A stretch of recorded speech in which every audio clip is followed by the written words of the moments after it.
Hello, I'm Gordon Lang, editor of CameraLabs.com. I'd like to give you a brief video tour around the Fujifilm FinePix F50fd. Here it is, the F50fd. This camera may numerically follow the F40fd, but it is in fact the successor to the almost legendary F30 and F31fd models. I say almost legendary because those cameras offered very good quality performance at higher ISOs, and that's quite unusual for a compact camera.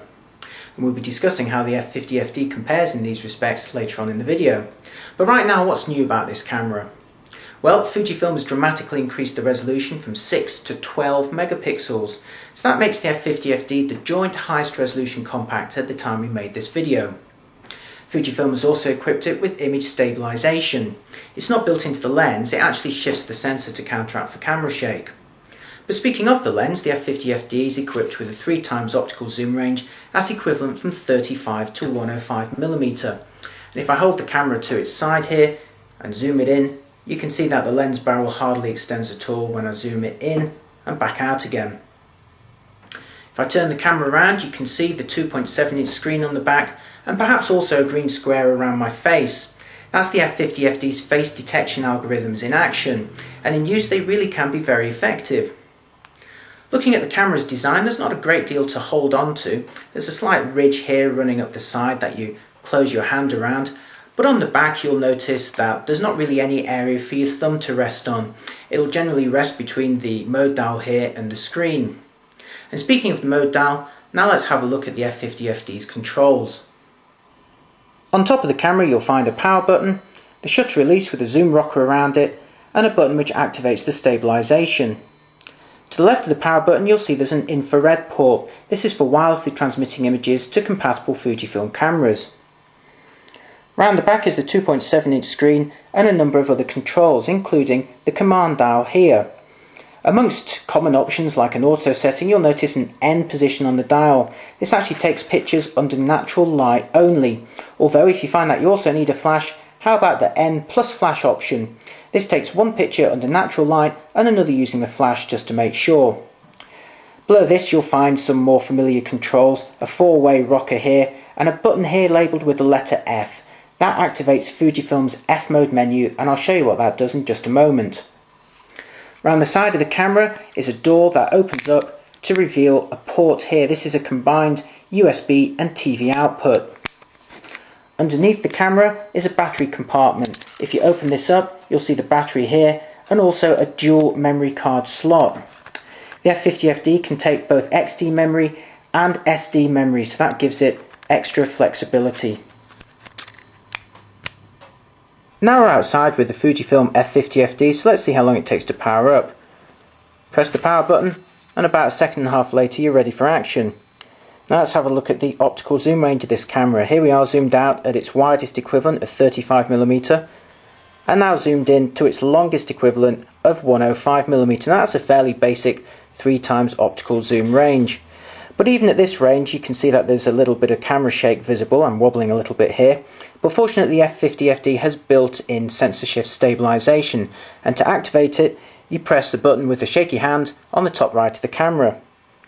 Press that now and the dual IS mode is activated, and it offers two different modes. There's one that operates all the time, which is what we have now, and one that only operates as you take the picture. As you can see now with it active all the time, the image is much smoother. It's showing absolutely no camera shake at all. But then again, we're only zoomed into 105mm, but it is still a very useful facility to have. Like most digital cameras, you can overlay various graphics on the screen. If I press the display button to the bottom right of the screen, we can turn off the shooting information or turn on a 3x3 grid. That helps with alignment or applying the rule of thirds. Press it again and you're back to normal. Now you'll notice there wasn't a live histogram there. Unfortunately there isn't a live histogram option on the F50fd. What this camera does have though, which is quite impressive for a compact, is full control over the aperture and shutter speed, and to do that you turn the mode dial to the AS position. Now this position actually represents both aperture and shutter priority, and to choose which one you want to adjust you have to go into a menu and say, well, I want to either be on aperture priority mode or I'll use it for shutter priority mode. So let's look at shutter priority to start with. Press OK, and if you want to adjust that setting you press the exposure compensation button, which means pushing the 4-way direction upwards, and now we can adjust the shutter speed using the left and right arrows. There I am going down. You can see it saying, no, that's way too bright. Let's increase that shutter speed until that aperture comes down a bit, and here we are. This is the range at which we know we're going to get a perfect exposure. And when you're happy with that, just press the OK button to set those positions. Finally, I'd like to show you Fujifilm's F mode menu, which you access by pressing the button labelled with the letter F. Push that in and you can see the F50fd allows you to adjust some of the more common settings of the camera. For example, the ISO, which runs from 100 all the way to 6400 ISO, although you can see that those top two ISO settings operate at a reduced resolution. Speaking of resolution, the quality menu is here, and you can see that top mode there, 12 megapixels with either fine or normal compression. There's also the FinePix color mode. There's three options here: standard, chrome, which actually gives a more intensive color appearance, and black and white. Now, just before going, it's worth mentioning this option at the top here, power management. It's interesting that the Fujifilm F50fd actually gives you direct access to the power management options from the F mode menu. They're not buried away here. Although some might argue that perhaps it might be more useful to have, say, the white balance options here, but nonetheless, let's have a look and see what it's got. Here we are on the power save mode, but there's two other options. One for quick AF does what it says on the tin, which is provide you with quicker autofocusing speed, albeit at the cost of draining your battery a bit quicker.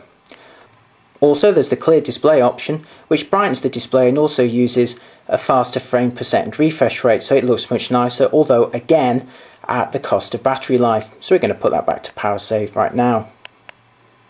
The Fujifilm FinePix F50fd is a good solid all-round digital camera. Under the right circumstances, it's capable of recording an enormous amount of detail. It also features a fair degree of manual control. You can actually adjust the aperture and shutter speed of this camera. But where it really excels is when you're out at night taking photos of your friends and family with the flash. Where most compact cameras would render the background into a solid area of black, the F50fd will intelligently increase its ISO to try and record more detail in the background. You'll actually be able to see where you were that evening.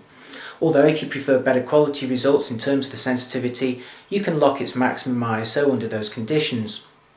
So all that's pretty good, but on the downside, the F50fd doesn't offer the high ISO performance of its predecessors. The jump to 12 megapixels was just a step too far. So like most compact cameras, it looks fine at 100 and 200 ISO, but as soon as you go to 400 or especially 800 ISO, the results aren't looking so good. It's certainly not a compact camera for any pixel peepers out there who like to examine their images at 100% on their computer screens. And that is a bit of a disappointment, because there will be many people who would have hoped that the F50fd would outperform its rivals in these respects. To be fair, it's no worse than the other compact cameras that are out there. It's just that it's no better. One other disappointment about the F50fd is its lens. It's decent enough quality, but it offers a fairly pedestrian 3x range that's equivalent from 35 to 105mm. It would have been so much nicer if this lens zoomed out a bit wider to an equivalent of 28mm.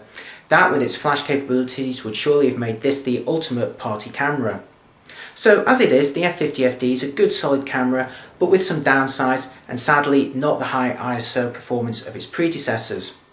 What you really want to see though is the image quality from this camera and how it compares to current rival compact cameras. So to see that, head on over to www.cameralabs.com and check out our full review.